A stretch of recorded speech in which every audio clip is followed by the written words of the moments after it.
why do you not like the municipal mulch? Everything that goes into that bin from my yard is the stuff I can't deal with, okay?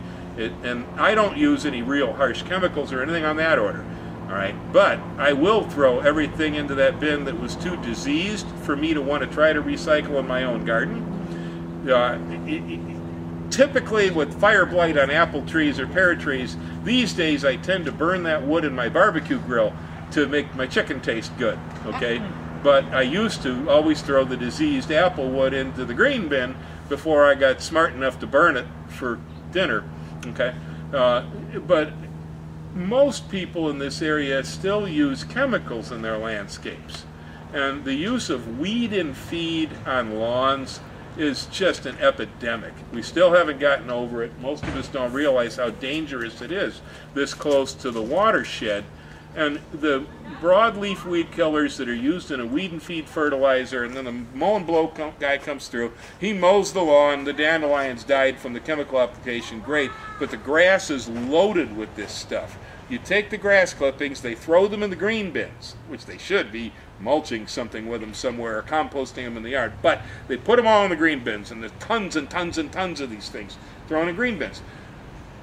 They have some broadleaf weed killer in them, but when you take grass clippings, which I'm sure somebody's composted these before, and you compost them, you have, well, barely a 20th of what you started with. If you had a heap of grass clippings like this, you end up with a few cups full of compost out of grass clippings, right?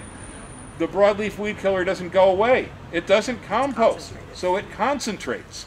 And so once you compost a lawn clipping that's had a weed killer put on it, where maybe you had, 2 parts per million broadleaf weed killer in there, now all of a sudden you got, 2 parts in 100 because of the concentration factor. Well, I have had to deal with over the years so many people who said, oh yeah, I made a beautiful raised beds and I filled it up with all that compost, and I planted my tomatoes straight in that stuff. Bill, what the hell's wrong with my tomatoes? I go, well, I might say it's a virus, but I'll bet any money you got your waste from the municipal compost giveaway, didn't you? Yeah? Yeah, I used it all. It has so much weed killer in it that it affects most of our broadleaf crops when we use it, okay? And this isn't just my observation. You can go online, research with Rodale, the organic gardening press people have well documented the accumulation of the weed killers in the municipal compost, plus other chemicals, and God knows what else they throw in those bins. Let them use it on the city park and the freeway clover leaves. Don't bring it into your yard.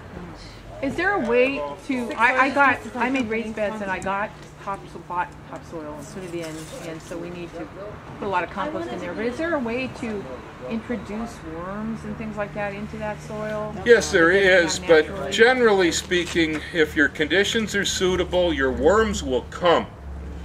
Worms move, and if the conditions are suitable, worms come. But one thing about making your own soil a lot of times is you don't have enough mineral in there, and that is typical. And if you have a lot of sand in there, for instance, if you got sandy loam and so on, worms like soil, their burrows stay open. And so when you have soils that are part clay, part silt, perfect for worms. They love it. When you start to make compost soils, you don't get as many worms in those soils.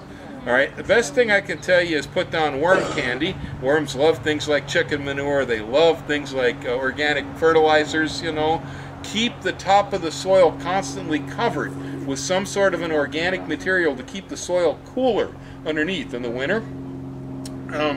So some worm candy, I mean, you can get some worms and throw them in, but I'll bet any money they're going to dig back out of the stuff and go into the dirt and the walk rows under your feet where you're pounding it. Yeah. Because I've noticed this before in my gardens where I have, I fluffed it all up and it's got all this compost and the soil's nice and loose, and I dig in there and I go, man, that ain't hardly a worm. And then the packed dirt under my feet, if I take a shovel, I go in there and I got worms all over because they like nice stable situations like that. One more suggestion on the worms. And I have... I use the Smith & Hawken biostacks that they've been giving away for years, or they sell them to you actually. Put those up in the midst of your gardens, all right? I don't like moving my compost anyway. I'm a lazy gardener. If you're working too hard, you're doing it wrong, okay? That's my opinion. And so I just put the biostacks right out in my gardens, between my apple trees, any place, and they're mobile so I can keep moving around. take them, and if you got one end of this bed you built, set your biostack on top of it and fill the compost in there. Do a cycle of composting. When you're finished, knock it down and just spread it into the bed, okay? And then, by the way, fall, great time to knock that compost heap down because it's full of seeds. And you're going to get tomatoes and everything come out of it. And so if you put it down now, let the rain germinate all the seeds, by spring they won't have so much trouble. But the worms will naturally gravitate towards the waste in that bin. And nothing like a slimy Halloween pumpkin to draw in redworms. They love them. And they actually will get in guilds in there. The really gushy stuff is the redworms. The stuff in the middle that's kind of sort of aged and about right for potting soil, that's the angleworms. And underneath, where there's just a little bit of nitrogen and mostly dirt, that's the night crawlers. They don't like high nitrogen stuff, and so you get guilds of worms that accumulate around a compost bin. Start a compost bin in the garden, and right there the worms are going to start. Speaking of worms. Thank you.